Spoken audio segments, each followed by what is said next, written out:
네, 오늘도 하나님이 주신 말씀 보도록 하겠습니다. 하나님이 주신 말씀 사도행전 8장 1절부터 13절까지입니다. 사도행전 8장 1절부터 13절, 제 성경으로는 신약성경 200페이지에 있습니다. 우리 다 찾은 줄 믿고 봉독하겠습니다. 사울은 그가 죽임 당함을 마땅히 여기더라. 그날에 예루살렘에 있는 교회에 큰 박해가 있어 사도 외에는 다 유대와 사마리아 모든 땅으로 흩어지니라. 경건한 사람들이 스데반을 장사하고 위하여 크게 울더라.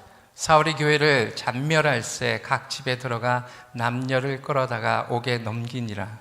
그 흩어진 사람들이 두루다니며 복음을 말씀을 전할새 빌립이 사마리아 성에 내려가 그리스도를 백성에게 전파하니 우리가 빌립의 말도 듣고 행하는 표적도 보고 한 마음으로 그가 하는 말을 따르더라. 많은 사람에게 붙었던 더러운 귀신들이 크게 소리를 지르고 나가고 또 많은 중풍병자와 못 걷는 사람이 나으니 그 성에 큰 기쁨이 있더라.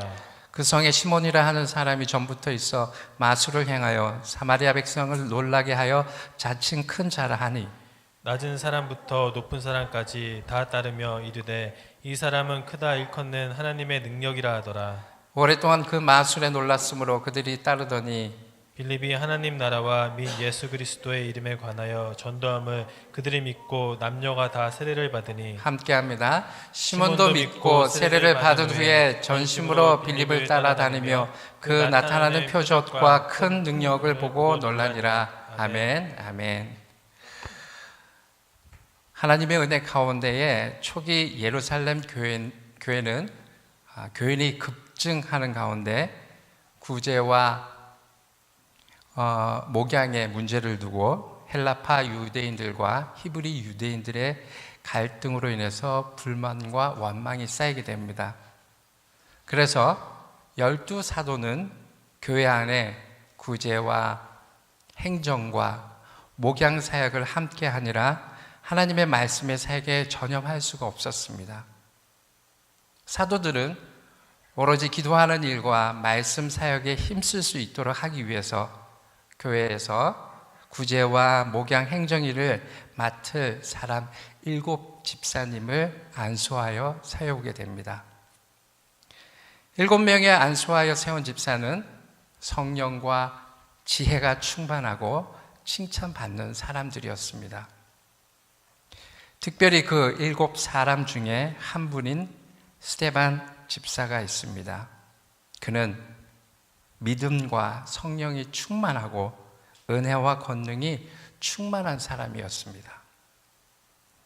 또한 그는 복음을 전하게 되므로 큰 기사와 표적을 민간에 행하였습니다. 성령이 충만한 스데반은 유대 지도자들과 논쟁에서 그를 당할 자가 없을 만큼 지혜가 있었습니다. 이렇게 사도들이 기도와 말씀에 전념할 수 있게 된 결과를 사도행전 6장 7절에는 이렇게 전하고 있습니다. 하나님의 말씀이 점점 왕성하여 예루살렘에 있는 제자의 수가 더 심히 많아지고 허다한 제사장의 무리도 이 도에 복종하니라. 초대교회 때 하나님의 이름으로 복음을 전하다 보니까 교인의 수가 급증하게 되었습니다. 그런데 그때 당시 12사도가 있었어요. 12사도가 있었는데 열심히 복음도 전하고 말씀도 전하고 기도하는데 또 교회 안에 일어나는 구제 사역이라든지 목양 사역을 하다 보니까 문제가 생겼던 거예요.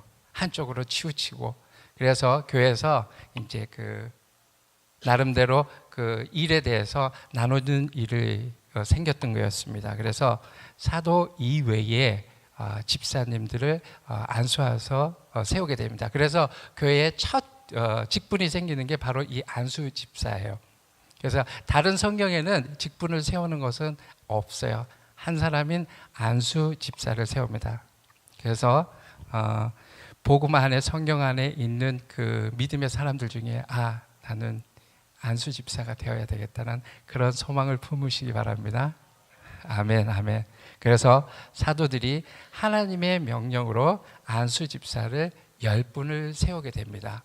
그래서 교회에서 기도하는 일과 말씀 전하는 일에 사도들은 전념을 하고 그 10명이 안수 집사들은 열심히 교회를 목양하고 세운 일을 합니다.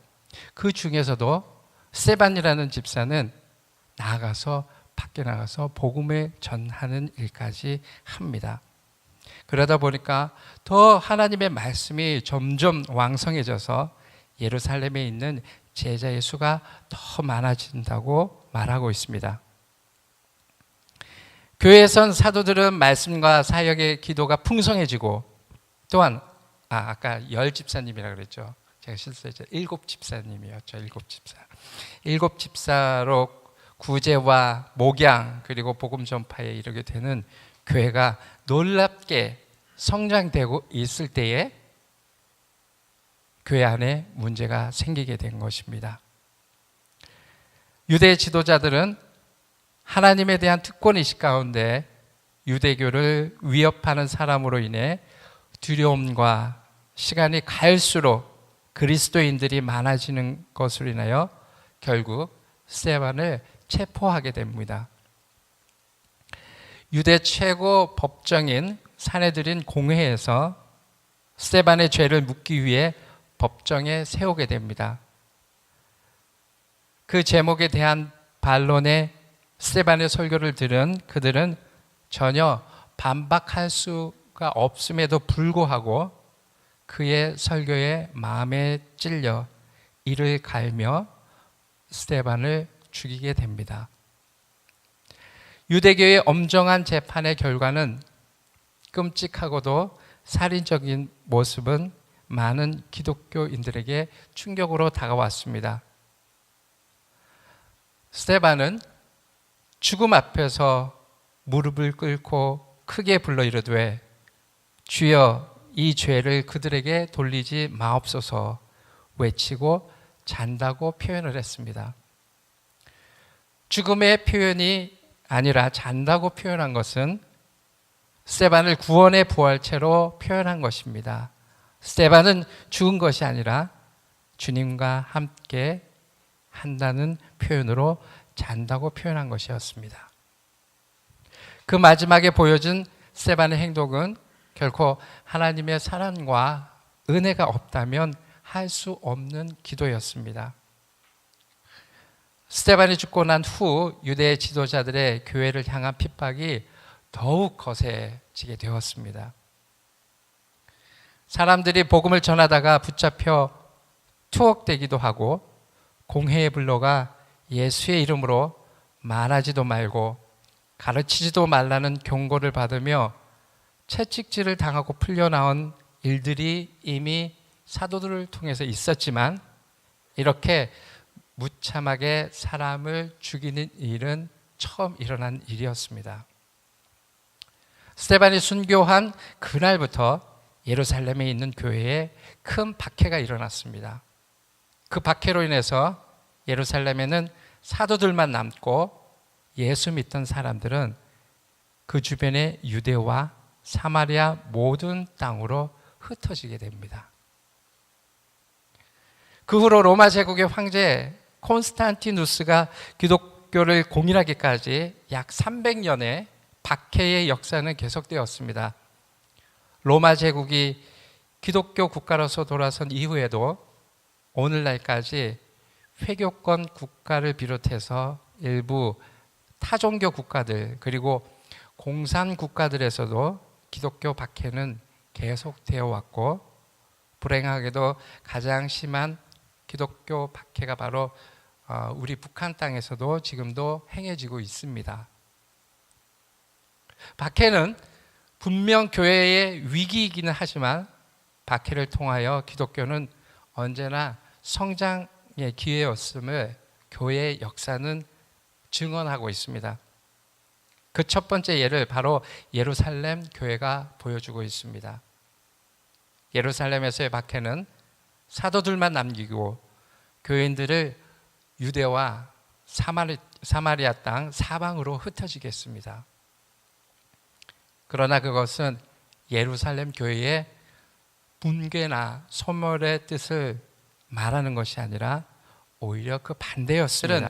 무서워서 숨어 산 것이 아니라 두루 다니며 복음의 말씀을 전한 것이었습니다.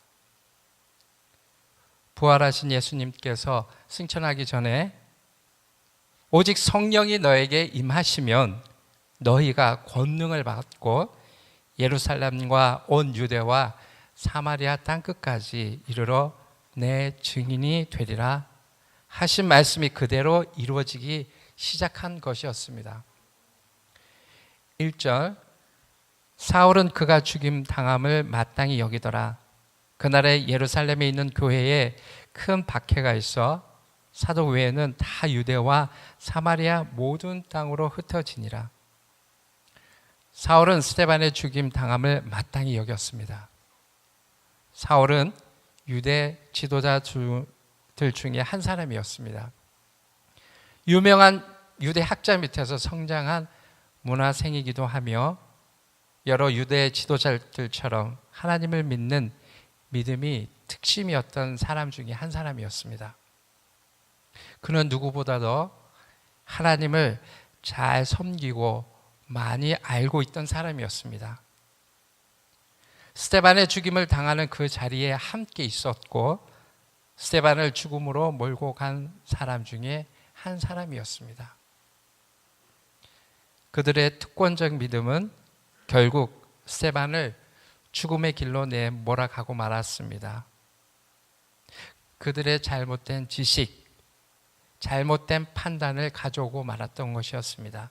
그들은 예수가 메시아임을 알지 못했습니다. 하나님이 보내준 아들을 유대인들이 죽였기 때문입니다. 하나님의 임재는 오직 성전에서만 있다고 주장하는 사람들이었습니다.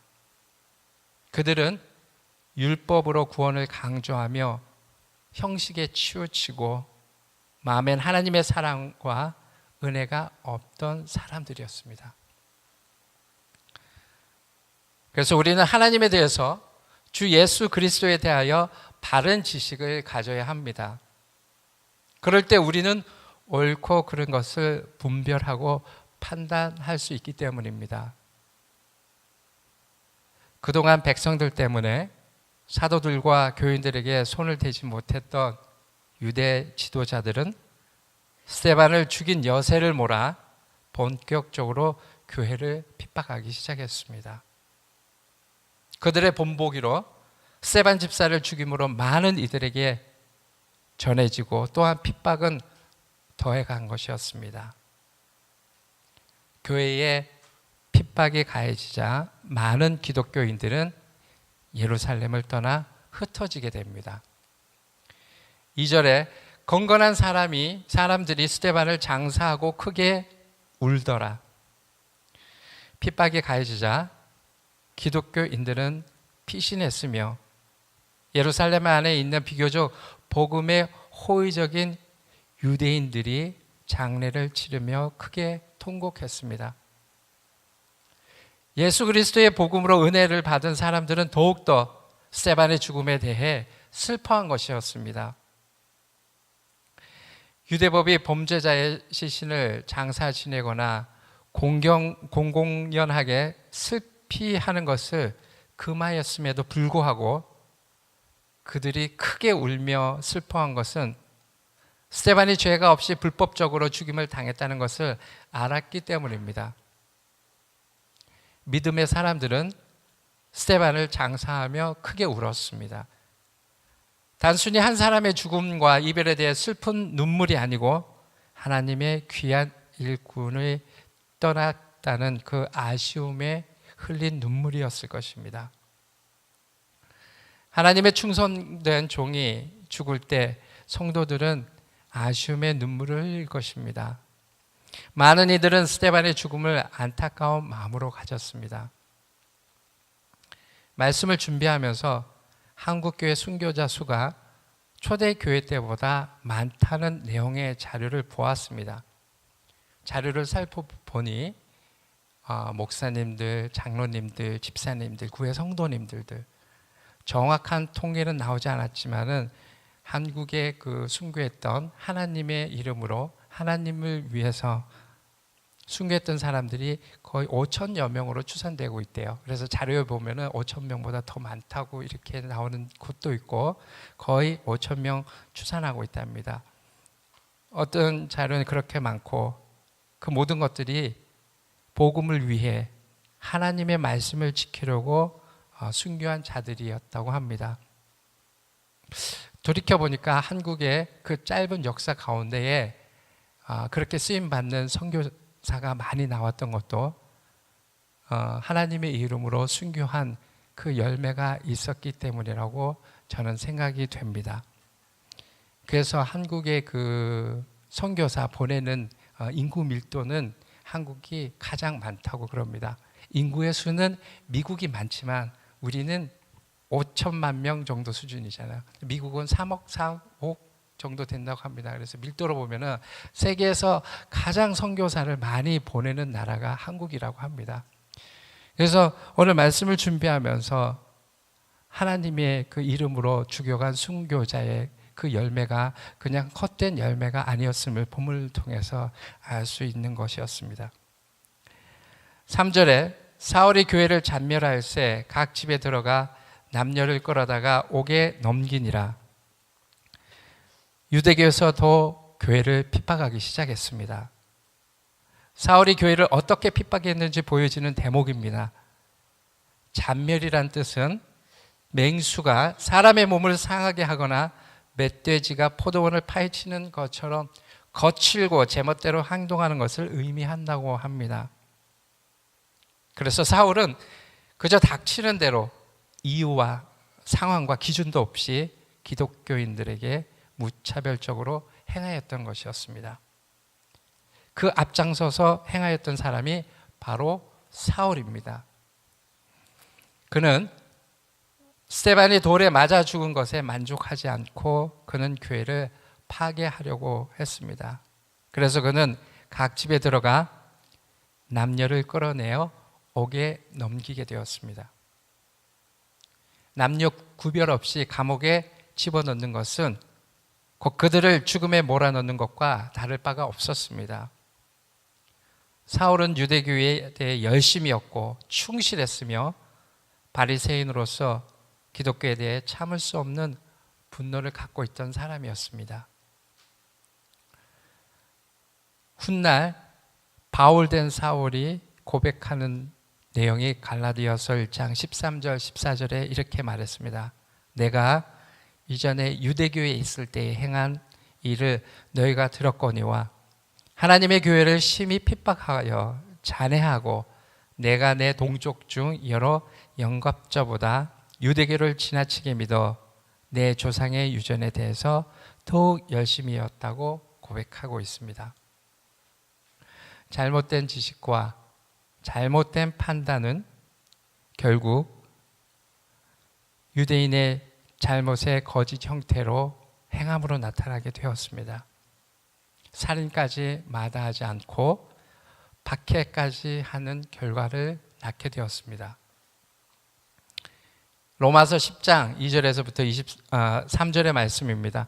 내가 증거하오노니 저희가 하나님께 열심히 있으나 지식을 쫓는 것이 아니라 하나님의 의를 모르고 자기의 의를 세우려고 힘써 하나님의 의를 복종치 아니하였느니라. 유대인들은 이런 잘못된 지식과 열심 때문에 교회를 핍박하는 자들이 되었습니다. 그들의 믿음의 결정적 잘못됨을 이야기합니다. 하나님의 의가 나타난 것이 아니라 자신들의 의를 나타냈기 때문입니다. 그럴 때 믿음의 행동은 결국 사람을 해치는 무서운 행위까지 나타나게 된 것입니다. 그래서 우리의 믿음은 바르게 하여야 합니다. 하나님의 이름으로 혹은 교회라는 명분을 앞세워 사람들을 정죄하며 뒤에서 사람들을 핍박하곤 했는 그런 상황이 있지는 않았는지 말입니다. 입술로 주님을 외치면서 갖은 회방과 범죄 그리고 하나님의 의가 나타나지 않는 우리의 이기심이 얼마나 많은 사람들을 해치고 있는지 모릅니다. 그래서 요즘엔 세상이 교회를 걱정하는 시대를 맞이하고 있는 한국교회 현실이 있다는 것입니다. 입술로는 주를 찾지만 그 믿음의 행위는 전혀 찾아볼 수가 없으며 그리스도의 향기가 전혀 나타나지 않는 나의 삶으로 인해서 나도 모르는 사이에 기독교인을 핍박하고 있는지 말입니다. 하나님의 놀라운 섭리는 스데반의 순교에서 멈추지 않았습니다. 스데반의 거룩한 죽음으로 인해서 오히려 복음이 더 많은 지역에 전해지는 놀라운 일이 벌어진 것이었습니다. 비록 유대 땅에서는 피해서 도망자 신분이었지만 예수 그리스도의 복음은 더 열심히 더 많은 사람들에게 전해지게 된 것입니다. 순교를 통해서 더욱 많은 새 생명의 열매를 맺을 수 있었습니다. 4절, 그 흩어진 사람들이 두루 다니며 복음의 말씀을 전할세. 유대교의 핍박으로 인해서 흩어진 기독교인들은 유대와 사마리아 두루 다니며 복음의 말씀을 전하였습니다. 그들은 고향을 떠날 수밖에 없는 여러 가지 어려운 환경 가운데 그리스도의 복음을 전하게 된 것입니다. 스데반의 순교를 통해서 하나님의 놀라운 계획과 섭리가 있었던 것이었습니다. 교회가 당한 큰 고난과 핍박은 오히려 복음을 널리 전파하는 계기가 되었습니다. 죽음으로 하나님의 일에 힘도 써보지 못하고 끝나 보여질 수도 있었지만 믿음의 열매는 더욱더 번성하게 퍼져나갔습니다. 결코 그의 죽음이 헛된 죽음이 아니었습니다. 기독교인들은 목숨을 피해 도망한 것이 아니라 흩어져 복음을 전했습니다. 그들에게 고난은 오히려 믿음으로 담대히 거쳐가는 도구에 불과했습니다. 복음의 실체를 놓지 않고 주님께서 허락한 그 사명을 감당한 것입니다. 흩어진 그곳에는 낯설고 여러 가지 환경과 조건이 좋지 않음에도 불구하고 불평하지 않고 믿음으로 사명감을 다한 것이었습니다.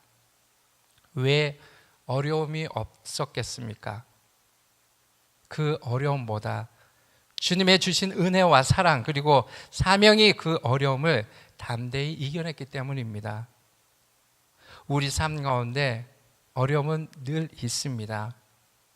이거 하나 해결하고 나면 저거 하나 생기고 저거 하나 해결하고 나면 또 다른 어려움이 생기는 그러한 인생 여정에 우리는 살고 있습니다. 그것을 이겨낼 수 있는 것은 주님과 함께하는 것입니다. 믿음으로 나가는 것입니다. 그 믿음으로 나갈 때 어려움이 해결되고 어떠한 어려움도 이겨낼 수 있다는 것입니다. 초대 교인들은 자기의 삶의 터전에서 나와서 그 낯선 땅에서 복음을 전했습니다. 고난과 핍박을 이겨내는 것은 환경이 아닌 믿음이었다는 것을 알 수 있습니다. 환경은 결코 믿음을 꺾을 수 없고 또한 환경은 믿음을 저지할 수 없다는 것입니다. 주를 믿는 우리는 믿음으로 사는 것입니다.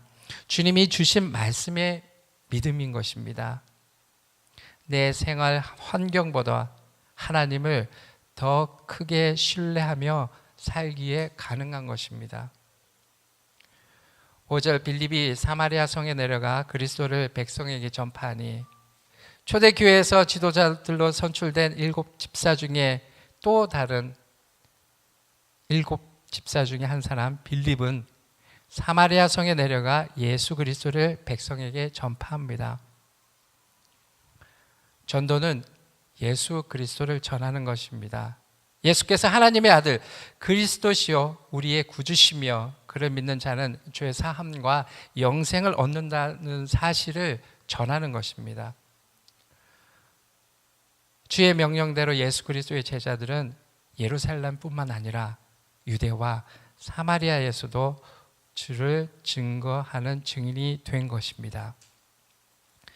6절, 무리가 빌립의 말도 듣고 행하는 표적도 보고 한 마음으로 그가 하는 말을 따르더라. 7절 많은 사람에게 붙었던 더러운 귀신들이 크게 소리 지르며 나가고 또 많은 중풍병자와 못 걷는 사람이 나으니 8절 그 성에 기쁨이 있더라. 하나님께서 빌립 집사에게 전도하는 능력을 주셨고 그에게 기적을 행하는 능력을 주셨습니다. 많은 사람들은 빌립 집사의 말도 듣고 행하는 표적들도 보고 일심으로 그게 말하는 것을 주목하게 됩니다.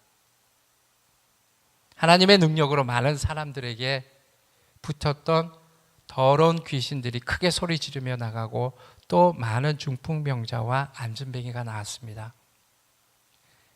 하나님의 계획이 있었기에 많은 기적으로 복음을 전할 수 있었습니다. 그렇게 빌립을 사용하신 것이었습니다. 하나님의 복음은 핍박이 더할수록 큰 능력으로 전파되고 확장되었습니다. 그 결과 성에는 큰 기쁨이 있었습니다. 오늘날 우리가 보여지는 그 부분들 중에 기적이 옛날에 이런 성경에 나오는 기적이 많이 나타나지 않는 이유가 뭘까요? 성경을 통해 하나님을 충분히 믿을 수 있기 때문에 이제 기적이 더 이상 필요치 않기 때문입니다. 사도 바울도 유대인은 표적을 구하고 헬라인은 지혜를 찾으나 우리는 십자가에 못 박힌 그리스도를 전하니 유대인에게는 거리끼는 것이요 이방인에게는 미련한 것이로되 오직 부르심을 입은 자들에게는 유대인이나 헬라인이나 그리스도는 하나님의 능력이요 하나님의 지혜니라. 하나님의 미련한 것이 사람보다 지혜 있고 하나님의 약한 것이 사람보다 강하니라.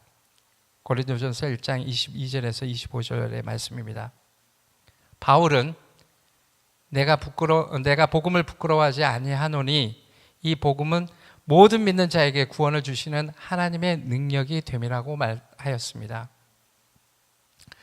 지금은 말씀이신 성경이 있기 때문에 초대교회 당시 일어난 기적으로 복음 전하지 않아도 되는 것입니다.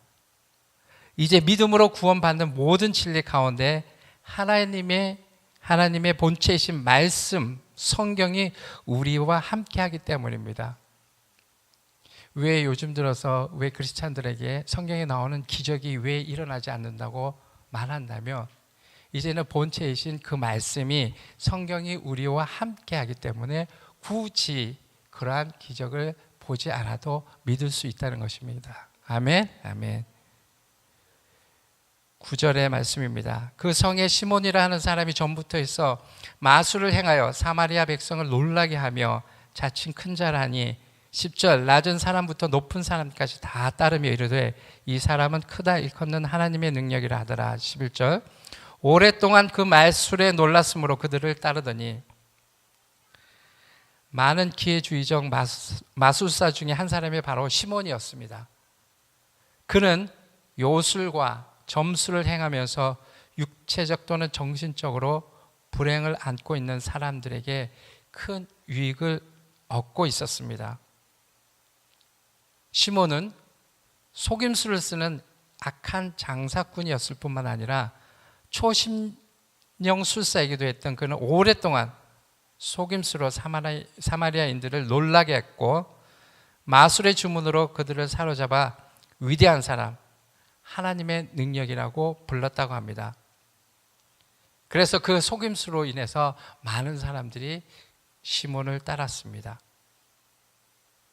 이 세상에 어느 누구도 예수가 될 수는 없습니다. 구원자가 될 수 없습니다.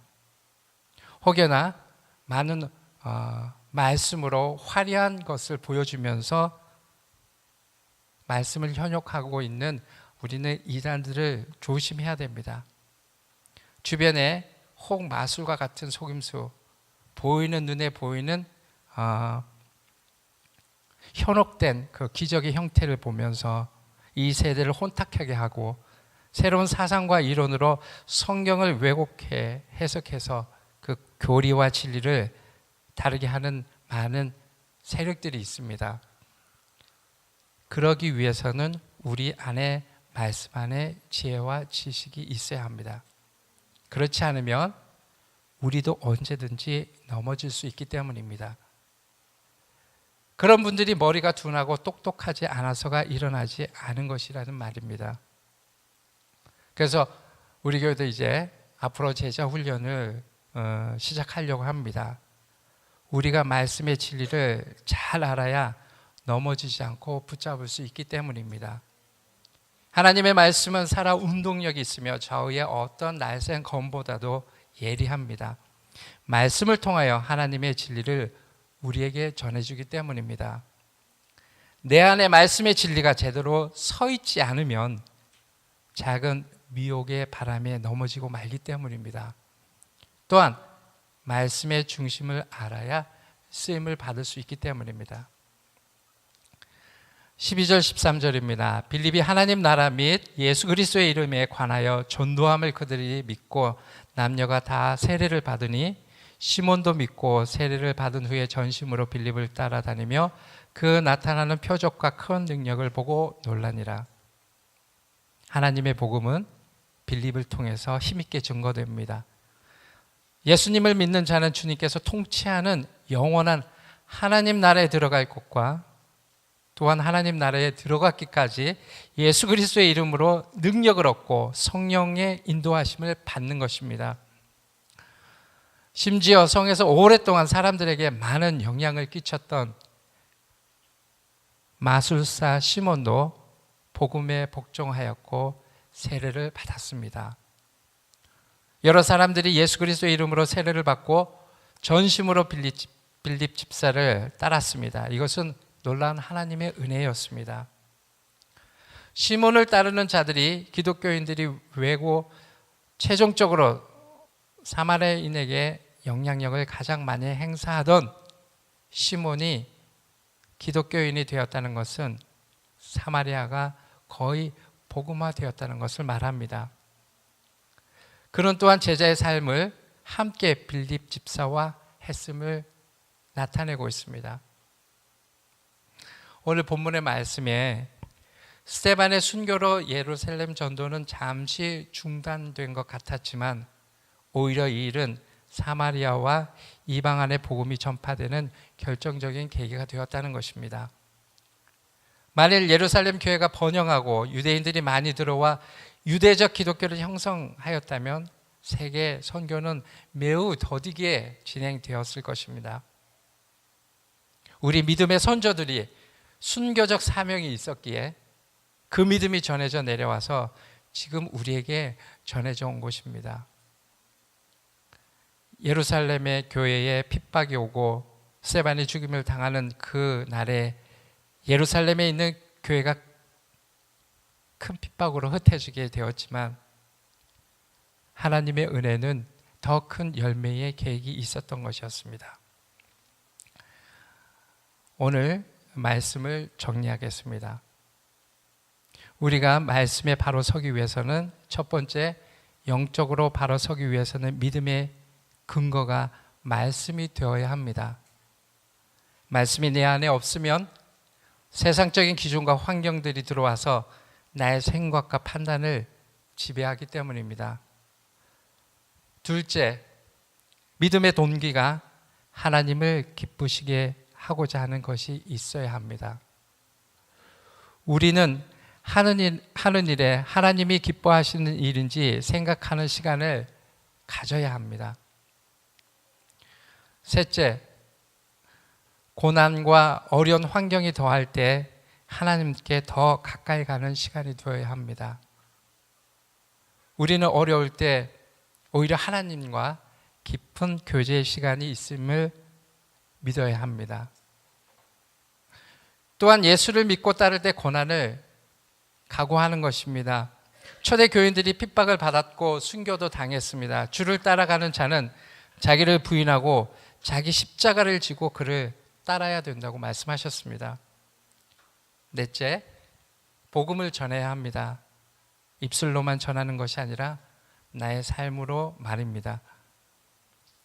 다섯 번째, 복음의 능력이 있습니다. 말씀의 능력이 있습니다. 복음은 모든 믿는 자에게 구원을 주시는 하나님의 능력. 네, 다 함께 기도합니다.